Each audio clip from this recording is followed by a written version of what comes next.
I knew something was off the second the console flickered during handoff mode. New Year's Eve, 5:46 p.m. I was halfway through my final diagnostic sweep when the alert popped. Not a full-blown system scream, just a quiet little whisper at the bottom of the log feed. Trial, run, do not alert. That's the kind of tag you use when you want something buried, unnoticed. The kind of tag that means someone thinks they're smarter than the safeguards. Someone who's never had to manually balance 3 simultaneous weather-induced load surges while fielding a federal audit. I stared at the source terminal ID, Director Caldon's. And here's the thing. That man couldn't spell runtime integrity with an auto-corrected whiteboard. The only reason his access hadn't been stripped 2 years ago was because he threw buzzwords like streamlined innovation and post-digital verticalization around until the boardroom forgot he'd nearly overloaded the Murchison relay during spring peak last year. And now? Now he was poking around in my scheduler logic, alone, unscheduled, with a ghost tag meant to keep ops in the dark. This was the same grid he once called too legacy to scale, the one I'd rebuilt from the inside out during my first winter, back when our failovers were patched with undocumented shell scripts and prayer. The same system I licensed to Southbridge through my consultancy, under a dual ops clause that, funny enough, he signed without reading. Clause 9B. Any disruption in compensation or unilateral structural change voids operational guarantee and suspends active console duty. I embedded it the day I stopped trusting handshakes. A legal kill switch for moments just like this. Pause for a second. If you're listening this far, take 2 seconds to tap that subscribe button and hit like. 97% of listeners never subscribe, and it really helps us keep building these stories. Seriously, it means everything. All right, back to it. I flagged the alert and ran a diff on the scheduler tables. Load paths rerouted, inefficiently but not dangerously. Yet. But I knew the slope. You don't tamper with cascade logic unless you're trying to rush something or hide something. Worst of all, it bypassed the demand shift cooldowns I'd put in last quarter. He'd forced manual priority to grid sector 4C. That's oil refinery territory. Sensitive load. Caldon probably thought he was doing some clever test run for that New Year pitch he'd been teasing. I logged everything, timestamped the Delta stack, traced every override packet, mirrored the audit logs to my private escrow node. When the time came, no one was going to say it wasn't in writing. The rest of the update? Flawless. Holiday spike dampeners held, voltage variances within tolerance. But the moment I logged out, I added one new line into the console heartbeat file. Session terminated per clause 9B, operator status revoked. No announcement, no meeting, no warnings. I just left the console dark. Because if Caldon wanted to run the grid without its failsafes, he was about to learn what absence feels like. The champagne hadn't even lost its fizz when he gutted my livelihood with a smile. We were all standing around the ops floor, cheap plastic flutes in hand, the kind that crack if you grip too hard, when Caldon stepped up to his little makeshift podium. Right in front of the LED board that still showed grid stability at 99.3%, thanks to the last patch I'd pushed. His tie was crooked, his hair too neat, like he'd spent more time on his appearance than his integrity. He raised his glass, all teeth and no soul. To the future of efficiency, he said, we're cutting senior salaries this year, streamlining, modernizing, starting fresh. Then he looked at me, not a glance, a direct look, the kind that says, you're the relic I'm clearing out. Someone laughed. A junior technician, probably unaware of what had just detonated. No prior email. No budget review. Just a toast at the altar of disrespect. And here's the kicker. This wasn't just about money. My contract wasn't a salary alone. It was a retainer tied to runtime integrity. The 2018 Service Continuity Agreement locked it in. Clause 9B. It didn't just bind me to performance metrics, it bound them to pay for it. If compensation dropped below contractually agreed thresholds, my operational obligations dissolved. Legally, immediately. I'd built those clauses myself, buried them in dry legalese masked as redundancy protocol language, because I knew one day someone like Caldon would think I was just a button pusher with legacy code. He never bothered to read past page 4, so I didn't clap. I didn't argue, I didn't even finish my drink. I walked back to the console. My hand hovered over the keys one last time, more muscle memory than emotion. I typed the shutdown command, sealed the final log, and executed the status message across the mainframe. Session terminated per clause 9b. Operator status revoked. That line. It's more than a formality. It tells the system to stop looking for me, to disable my session keys, revoke escalation privileges, disable handshake triggers from subgrid dependencies. I didn't just walk out. I took the lifeline with me. The console faded to black. Nobody noticed. Not at first. They were too busy congratulating each other, already imagining the bonuses they'd carve out of the so-called savings. Kaldon stood there, soaking it in, arms wide like some visionary. He even snapped a selfie with the comms coordinator, captioned it later on LinkedIn, "Out with the old, in with the bold." He didn't know I'd already routed the entire ops log to an escrow vault before leaving. Didn't know the fallback scheduler wasn't automated. It required an active operator in session. Didn't know he'd just triggered a chain reaction by cutting the one person whose silence kept everything humming. It wasn't personal. It was protocol. At 7:20 p.m., the East Grid stumbled. Not crashed. Stumbled. A hiccup in the frequency modulation that most operators would chalk up to winter load strain. But I knew better. It wasn't just misfiring. Failovers were attempting to trigger and finding no hand to catch them. Automated systems were reaching for a logic path that no longer existed, because the fallback scheduler, the one that corrected every overshoot, every voltage dip, every unforecasted industrial surge, was built into my runtime contract. And when Kaldon streamlined me out, he unplugged the damn heart of the machine. By 7:44 p.m., the variance alarms started pinging. By 8:14 p.m., they weren't pinging anymore. They were screaming. Load surged across the eastern corridor. One refinery tried to reroute demand through an auxiliary substation. That substation, overloaded by deferred winter maintenance and holiday slack staffing, redirected it again. But instead of normal cascade throttling my scheduler's domain, it choked. No handshake, no override, just voltage trying to find a home in a system that no longer knew how to catch itself. I was on my couch, feet up, mug of cider in hand, watching. Not the news, not social feeds. Just raw system outputs, the ones the board never sees. The ones that show heartbeat pings from grid nodes blinking slower and slower like a dying EKG. At 9:00 p.m., the dashboard started freezing. Ops teams called IT called engineering. Engineering ran diagnostics and stared at command lines that ended with "failsafe suspended, no operator on record." At 10:33 p.m., someone in dispatch tried to manually reboot the Cascade core. It rejected every key. The logs showed the same response each time. Session inactive, operator unreachable. Then midnight hit. Rolling brownouts across 4 states collapsed into full-scale grid failure. Streetlights blinked out. Residential zones lost heat. Industrial sites went dark.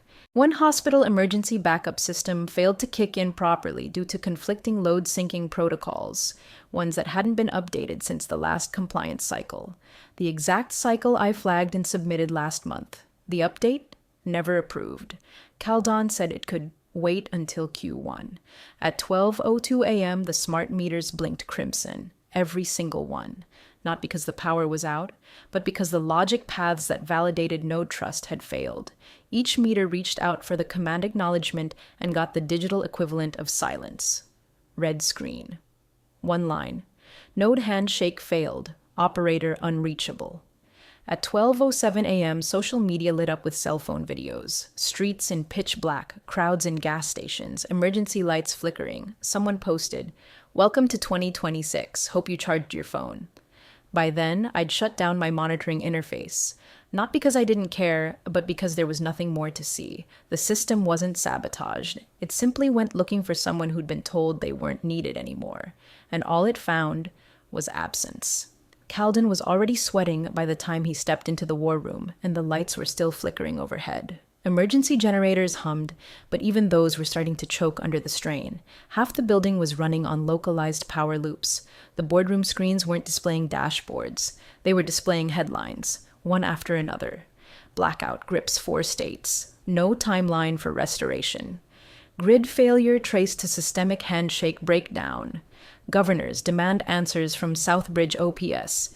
He'd swapped his blazer for a branded quarter zip, like a wardrobe change could soften disaster. But his face? That gave it all away. Pale, brittle, eyes jumping from monitor into monitor, looking for some line of code that would fix what ego had broken.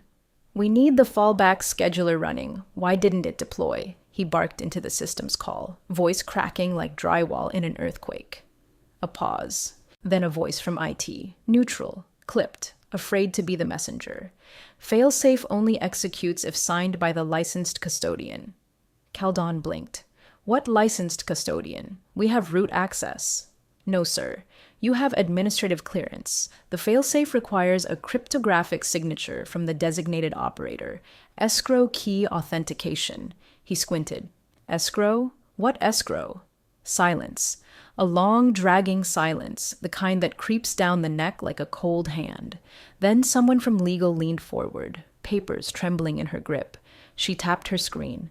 Per the 2018 Service Continuity Agreement, the failsafe system and Cascade Logic were licensed under external custodial control. Runtime and emergency access require valid authentication from the named party. He stared. Named party? Who the hell is the named party? Nobody answered. Not right away. Because my name wasn't on any of the current org charts. Wasn't on the New Year's budget memo. Wasn't in the reorg vision deck he'd smugly presented 2 weeks ago. They'd cut me out of the narrative so cleanly you'd think I never existed. But inside the infrastructure registry, inside the core schema where access rights are hard-coded in redundant blockchain verification logs, there it was. Line 74, Block 7A3, Primary Failsafe Custodian, Externally Contracted, M. Lennox. My full legal name. Time-stamped, signed, and double-verified by Kaldon himself back in 2018. The very contract he called over-engineered nonsense during our first disagreement. Now he was staring into the eyes of a machine that didn't care about org charts or motivational speeches. It only cared about the one thing he erased, the operator. And with Clause 9b triggered, that operator had legally and irreversibly stepped away. The boardroom turned ice cold. Comms didn't know what to say to the press. PR had nothing but filler. And Kaldon? He whispered again, softer this time. "Where's the failsafe?" No one answered, because it wasn't missing. It was exactly where they left it, tied to someone they never thought they'd need until she was already gone. The conference room was packed tighter than a transformer box before a heat wave. Legal. Ops. Compliance. A few engineers on standby, looking like they'd rather be anywhere else. The CTO hadn't shown yet. Rumor was he'd flown to DC to brief federal liaisons, which meant scramble for cover and someone else to blame. Every laptop in the room was open, screens full of error logs, redlined contract excerpts, and unread Slack threads titled Urgent, Grid Failsafe. Then the CEO walked in. No jacket, no preamble. What happened? Not a question. Not even a tone, just an expectation. Legal didn't even clear her throat, just answered, cold and flat. Operator status was voided with the salary cut. That triggered full revocation of custodial duties under Clause 9b. The room didn't move. It froze. You could almost hear Kaldon's heart stop. The CEO blinked. Clause 9 what? A screen at the front lit up. Someone, probably compliance, had already pulled up the document. Service Continuity Agreement. Effective date, March 2018, signed by Southbridge Grid Operations and M. Lennox Technical Consultancy. Paragraph highlighted in soft yellow. Text bolded. Operator rights are active only under full compensation as defined in Schedule A. Any unilateral compensation reduction shall constitute immediate grounds for revocation of custodial access, coverage protocols, and fail-safe execution rights. Another page blinked onto the screen. Schedule A. It listed the monthly retainer, tied directly to runtime performance and system integrity benchmarks. It also included a footnote. Buried under 6 lines of operational jargon, due to architecture ownership and proprietary modular logic, removal or downgrade of operator compensation shall deactivate all embedded protocols and initiate auto-logout across registered consoles. And there it was, time-stamped, enforced, executed. The cascade that began with one smirking toast. The CEO leaned forward slowly, like the gravity of it all was finally pinning him to the table. Who signed this? A long pause. Then, from the corner of the room, a voice. Compliance. Soft. Stunned. This clause has been active since 2018. Who signed it? All eyes turned to the PDF signature block at the bottom. Director, D. Caldon. Signature, digitally signed by Daniel Caldon. Timestamp, March 28th, 2018, 10:47 a.m. No ambiguity, no deniability, no missing initials. The very man who pushed for efficiency. The one who toasted to my pay cut like it was a budget win, not a structural detonation. He hadn't just removed me, he'd shredded the circuit board while bragging about the new paint job. He sat still, breathing shallow, probably hoping anyone would say the clause could be bypassed, but legal had already beaten him to it. The contract is enforceable. The clause executed automatically once the payroll delta triggered. It's not sabotage, it's compliance. No one spoke after that. The war room had no generals left, just bystanders blinking at their own oversight. Outside the windows, the sky was already dimming again, and somewhere beneath their silence, 4 states waited in the dark. By Wednesday morning, the word manual stopped meaning controlled and started meaning desperate. The grid was a skeleton, running on patchwork pulses and localized redundancies. Control rooms had resorted to clipboards and two-way radios. Engineers were walking substations in person, on foot, like we were back in the 1970s. A coal plant upstate tried to spin up reserve output and blew 2 capacitors in the process. And every executive who had ever scoffed at old system complexity now looked like a deer trying to reboot a Tesla with a car manual from 1992. The official plan? Hard reboot. Reinitialize the cascade manually from the core console. Skip the failsafes. Force the system back online using root credentials. Except the root didn't recognize them anymore. In the main command center, they gathered around the master override console. You'd think it was a relic the way they stared at it. This brushed metal obelisk with dual biometric pads and a retinal scanner, all humming quietly with power no one could reach. Operations tried first, then IT, then system security. One after another, credentials failed. Key cards rejected, 2-factor pings denied, biometric mismatch. Then finally, someone tried a full system restore using the CEO's executive credentials, and the screen responded with one single unblinking line. Operator revoked access, contractual re-engagement required. The CEO stood there frozen, lips slightly parted like the system had just insulted his bloodline. He turned to legal. Can we override this? A pause. The longest kind of pause, not stalling, searching for a version of the truth that might sound less like a corporate guillotine. Finally, legal shook her head. No. The failsafe reinitiation is bound to a dual key mechanism, one of which is escrowed externally. The other resides with the original operator. No internal override exists without escrowed reauthentication. In English, he snapped. She blinked. You can't turn the system back on without her. He sat down slowly, like someone finally realizing the building had been on fire for days and they'd been trying to fix it with scented candles. Someone else, maybe compliance again, or one of the engineers, muttered something under their breath about the handshake matrix being non-static. Caldon barely heard it. His eyes were glued to the console, not blinking, not speaking, just unraveling. Because he knew what no one else in that room did. This wasn't an accidental omission. This was precision. The contract didn't just cut off operator duty. It erased the network's ability to create a new one. It removed the fallback. On purpose. Because I'd written it that way, in bold font and unforgiving logic. No approval path, no delegation, no patch. If they wanted the grid back, they had one option. Call the woman they dismissed. Rehire the custodian they tried to erase. And even then, the system would require full contractual reinstatement.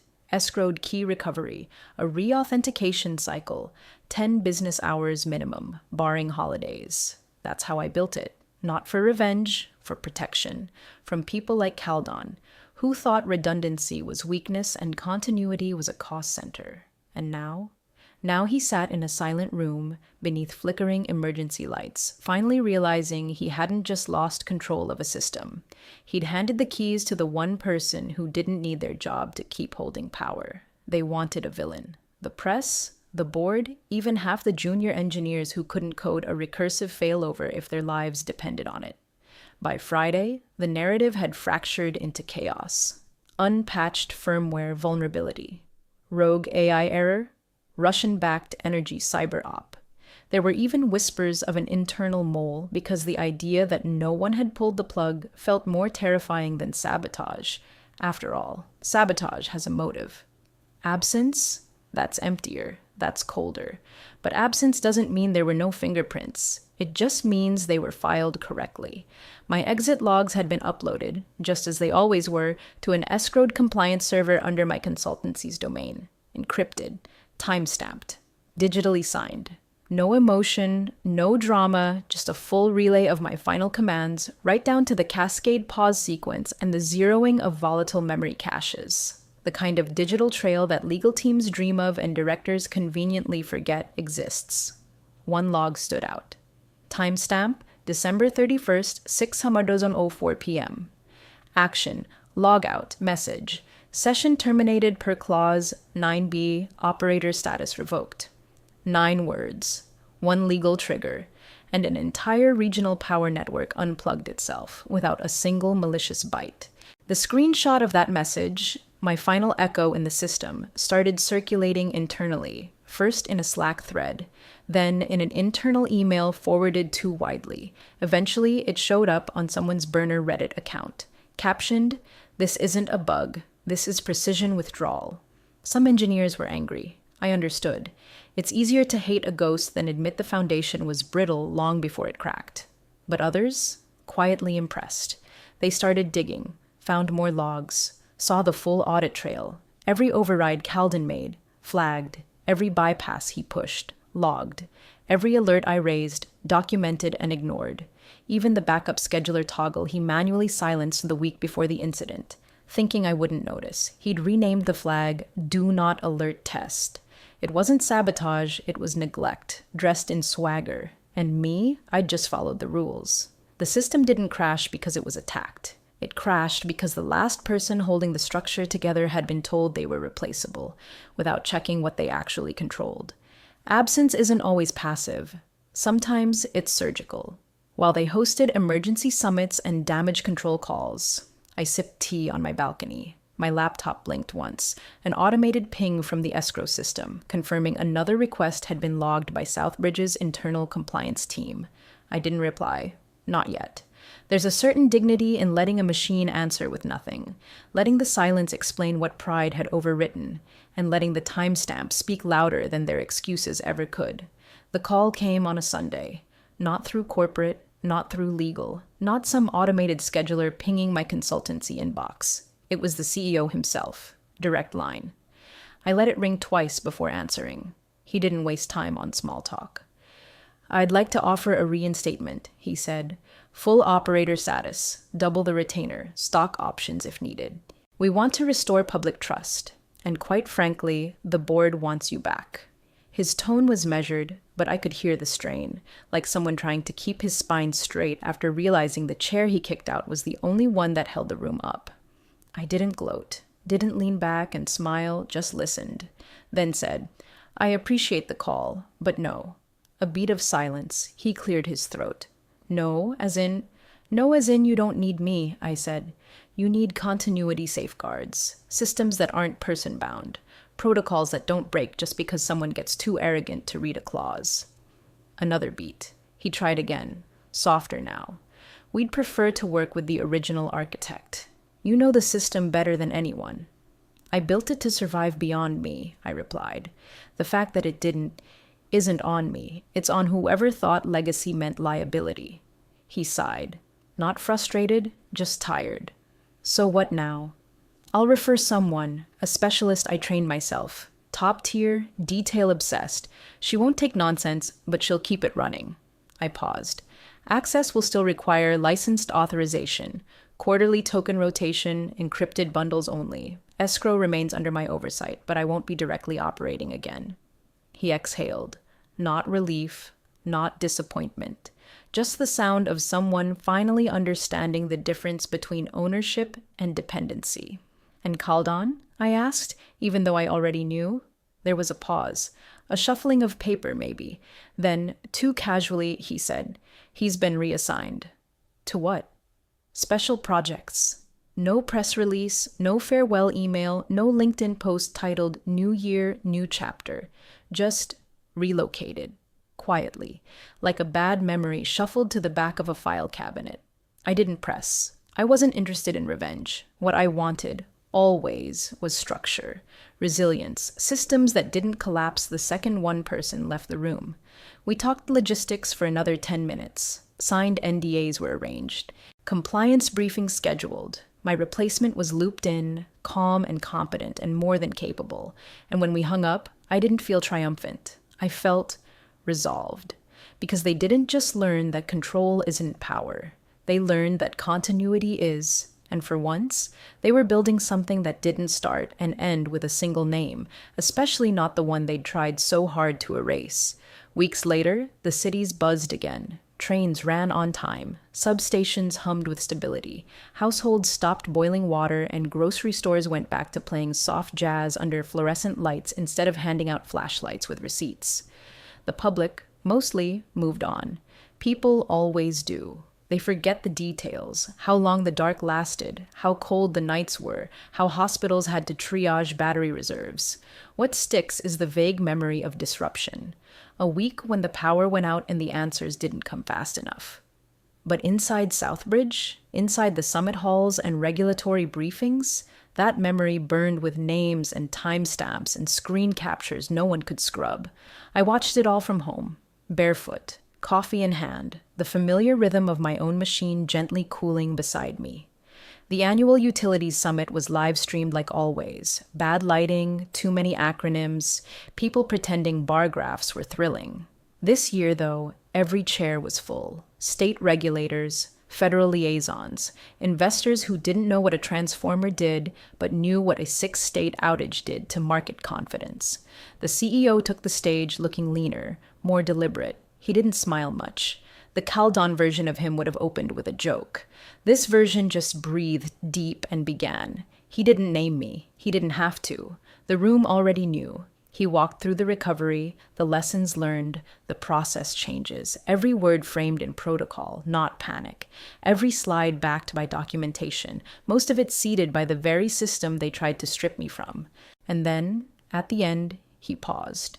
Looked out over the crowd like he was deciding whether to say what really mattered. Then he said it. People ask if the outage was caused by human error, he said. It wasn't. It was caused by human absence. The room didn't move, just let it sit there. He nodded once, then walked off stage. That was it. No applause line, no branding flourish, just truth, clean and unpolished. I closed my laptop. Let the screen fade to black. My logs were already archived. Escrowed, signed and sealed. I had nothing left to prove.